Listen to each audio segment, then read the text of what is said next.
This corporate sculpture, which used to stand in between the twin towers, is called the spherical caryatid. It was made by artist Fritz Koenig and was nicknamed the Sphere.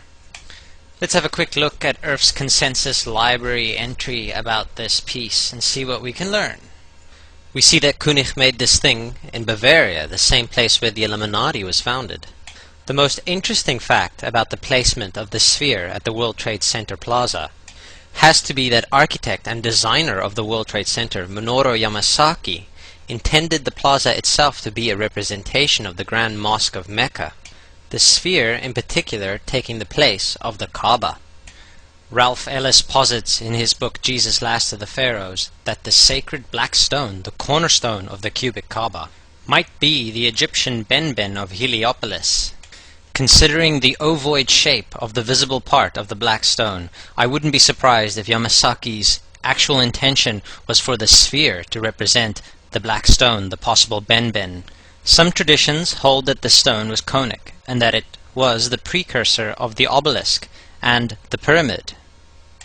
We should also bear in mind in this regard that the Great Pyramid has the ratio of pi encoded mathematically in its design. The Benben, the obelisk, the pyramid, the circle, and the sphere are thus all intimately connected. Ralph Ellis further speculates in Eden in Egypt that the processional rituals of the Muslims during the Hajj are directly descended from the rituals involving the circling of the Great Pyramid of Giza. This is why I believe the sphere was set to rotate every 24 hours at the World Trade Center Plaza. It was mimicking the processional rituals at the Kaaba and at the Great Pyramid of Giza. We are now looking at a 1997 episode of The Simpsons, The City of New York versus Homer Simpson. In this episode, we see the twin pillars of Solomon's Temple, and also the sphere representing the cubic Kaaba at Mecca. To put this into perspective, let's trace the evolution of the cuboid shape through the Abrahamic megacults. We find the original sacred cuboid inside the Great Pyramid of Giza in the design of the King's Chamber. The door of the Great Pyramid might also have been a cubic stone. Please view my video The Cuboid Stargate for more information on this subject. No longer being able to perform the Stargate rituals at Giza, the Hyksos shepherd kings and their flock of Aries constellation worshippers took their portable cosmic illumination or Stargate box and left. This is a portable chest found in King Tutankhamun's tomb. Tutankhamun was most likely a relative of Akhenaten and Moses, and therefore the chest quite likely looked like this. The cuboid tabernacle with its cuboid holiest of holies and cuboid Ark of the Covenant stood in for the King's Chamber during the Exodus. This would all culminate in a more permanent replacement for the Giza Plateau, Solomon's Temple, where the Ark again rested in a cubic space, the holiest of holies. At present, the exact history of the Kaaba is a bit of a mystery, but if the Muslim faithful are correct and Abraham was involved, and if the esoteric tradition I follow of Abraham being the first Hyksos pharaoh is correct, then we are yet again dealing with a variation of the King's Chamber in the Great Pyramid of Giza. As Ralph Ellis explains, the first-degree tracing board is a representation of Solomon's Temple. Solomon's Temple being modeled after Giza, this is also a representation of the Giza Plateau. The three pillars being the three greater pyramids of Giza, and the two cubes being the plugs or the doors of the pyramid, and I would further speculate a symbol of the double square of the King's Chamber floor plan. Inside every Masonic lodge you are likely to find the two pillars of Solomon's Temple and the five-pointed or blazing star. It seems highly unlikely to my mind that it is a mere coincidence that these are the same elements we see at play in the 9/11 event. My current belief system views what happened on that day as a mega ritual. When the symbolic pillars came down on 9/11, the holiest of holies was revealed. Isis was unveiled. If we think of the towers as the pillars of Hercules, then what was revealed was the new Atlantis. We find another related and valid symbol system in the Kabbalah. Here the World Trade Center represents the left and the right pillar, the middle pillar being formed by the space in between, and representing, amongst other things, cosmic illumination or higher consciousness. The middle pillar can also be viewed as World Trade Center 7. We then have all three the pillars on the first degree tracing board representing Solomon's Temple, and in its turn the three major pyramids of Giza, evoked during the 9/11 mega ritual. Which brings us to my current preferred metaphor for higher consciousness, the Stargate. We now have enough context to fully appreciate the beautiful mystery.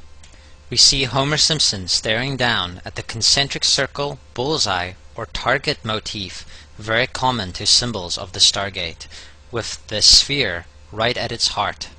Remember that architect Yamasaki intended this object to be a representation of the cubic Kaaba in Mecca. I have attempted to show how the sphere, the Kaaba, and the Ben of Heliopolis are symbolically interchangeable. Synchromistically, we can then say Homer is standing inside Solomon's Temple or the pyramids and looking down at the holiest of holies and the Ben stone. Here's a fascinating sync pointed out by John Valentini and others. Lisa holds up an advertisement in this episode made years before the 9/11 mega ritual. The 9 and the towers themselves forming the mantra we know so well, 9/11. We were on assignment. We were supposed to kill two birds with one stone. In Fight Club, Project Mayhem destroys a giant bronze spherical sculpture. This seems an obvious reference to the sphere at the World Trade Center complex. Trust me. Everything's gonna be fine. In a pivotal scene reminiscent of 9/11, we see the destruction of skyscrapers and the change of a skyline. In 1904, Crowley would receive the Book of the Law soon after meditating in the King's Chamber of the Great Pyramid. He claimed he had been contacted by a being called ＡQUA. Crowley would also use this symbol in his work. Some of its meanings are said to include a reference to the number 77 in Hebrew and a connection to the god Pan. Crowley made this drawing of a non-human intelligence he saw during a ritual. Synchronous 23 has made the connection between ＡQUA and the Wizard of Oz, and has further pointed out the similarities between Crowley's grey alien-like drawing and the depiction of the projection of the Wizard of Oz in the film version. This is the film United 93, based on the events of 9/11. A would-be hijacker is making his fake bomb in the washroom of Flight 93.